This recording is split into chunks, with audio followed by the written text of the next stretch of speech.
తాకట్లో ఉన్న మీ బంగారాన్ని విడిపించి ఆ రోజు ఆన్లైన్ రేటుకి కొంటాం. Sharma gold company.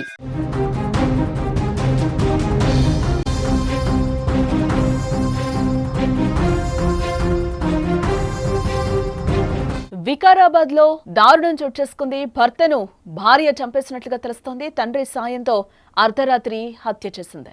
వేరే వాళ్లతో మాట్లాడుతుందని భర్తకు అనుమానం కలిగింది. ఇరువురి మధ్య గత కొంతకాలంగా గొడవలు జరుగుతున్నట్లుగా తెలుస్తోంది. తాండూరు మండలం మల్కాపురం గ్రామంలో ఈ ఘటన చోటు చేసుకుంది. మొగుళ్ల హత్యలతో ఆందోళన చెందుతున్నారు.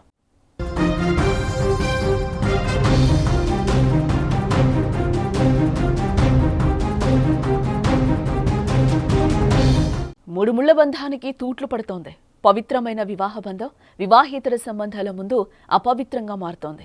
ప్రియుడి మోజులో పడి భర్తను, ప్రేయసి మోజులో పడి భార్యను చంపేస్తున్న ఘటనలు ఈ మధ్యకాలంలో బాగా ఎక్కువైపోయాయి.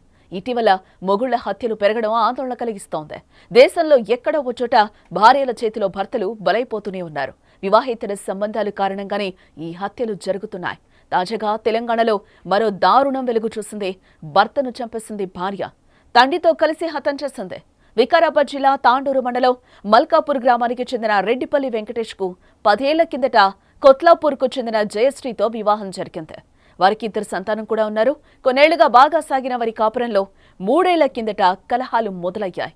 కలిసి ఉండలేక వేర్వేరుగానే ఉంటున్నారు. నెలన్నర కిందట పెద్ద మనుషుల సమక్షంలో మళ్లీ కలిసుంటున్నారు. అయితే ఇంతలోనే మళ్లీ గొడవలు మొదలయ్యాయి. భార్య ఎవరితోనూ మాట్లాడుతుందనే భర్త అనుమానించడంతో గొడవ పడుతున్నారు ఇద్దరు. ఈ క్రమంలోని ఆదివారం అర్ధరాత్రి తండ్రితో కలిసి వెంకటేష్ను జయశ్రీ చంపేసింది.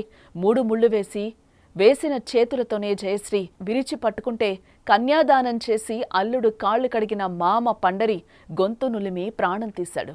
ఇటు తండ్రి హత్య, అటు తల్లి జైలుకెళ్లడంతో ఆ పిల్లల పరిస్థితి అగమ్య గోచరంగా మారింది.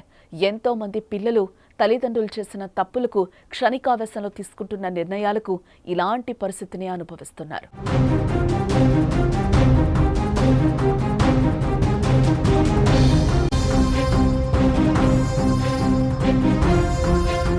ఈరోజు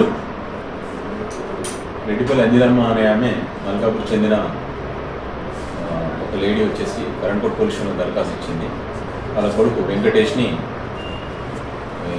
చంపినారని, వాళ్ళ కోడలు అండ్ పాండరి అనే వాళ్ళు గొంతు వేసి చంపినారు అని దరఖాస్తు ఇచ్చింది. ఆ దరఖాస్తు పైన వెరిఫై చేస్తున్నాం.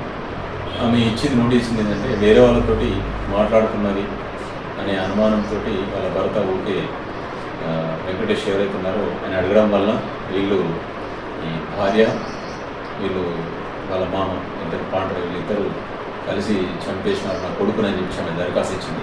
దానిపైన పరిశోధిస్తున్నాం. త్వరలోనే ప్రాథమికంగా వాళ్ళు ఇచ్చిన కంప్లైంట్ ప్రకారం వైర్తో కానీ తాడుతో కానీ చంపినట్టుగా తెలుస్తుంది. పిఎంఈ రిపోర్ట్ వచ్చిన తర్వాత దాని గురించి డీటెయిల్స్ చెప్తాం. రెడ్డిపల్లి వెంకటేష్ కి 10 ఏళ్ల కిందట కొత్లాపూర్కు చెందిన జయశ్రీతో వివాహం అయింది. వారికి 2 సంతానం కూడా ఉన్నారు.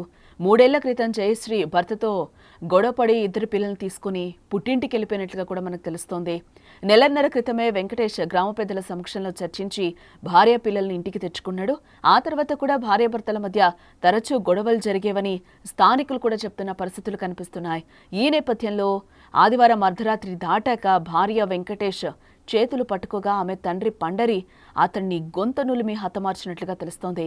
విషయం బయటకు పొక్కకుండా సోమవారం ఉదయం హతుడిని ఆసుపత్రికి తరలించేందుకు ఆటో తీసుకొచ్చారు. మృతదేహాన్ని తీసుకెళ్లేందుకు ఆటో డ్రైవర్ నిరాకరించినట్లుగా తెలుస్తోంది. ఇంతలో పక్కింట్లో ఉండే బాధితుడి తల్లి, సోదరులు అక్కడికి చేరుకోగా విషయం మొత్తం తెలుస్తోంది. వెంటనే పోలీసులకు సమాచారం అందించగా వారు ఘటనా స్థలానికి చేరుకుని విచారణ జరిపారు. హతుడి తల్లి అంజలమ్మ ఫిర్యాదు మేరకు కేసు నమోదు చేసి జయశ్రీ, పండరీలను అదుపులోకి తీసుకుని రిమాండ్కు తరలించినట్టుగా తెలుస్తోంది. ఘటనా స్థలాన్ని తాండూరు డీఎస్పీ బాలకృష్ణారెడ్డి పరిశీలించారు. పోలీసులు కేసు దర్యాప్తు చేస్తున్నారు.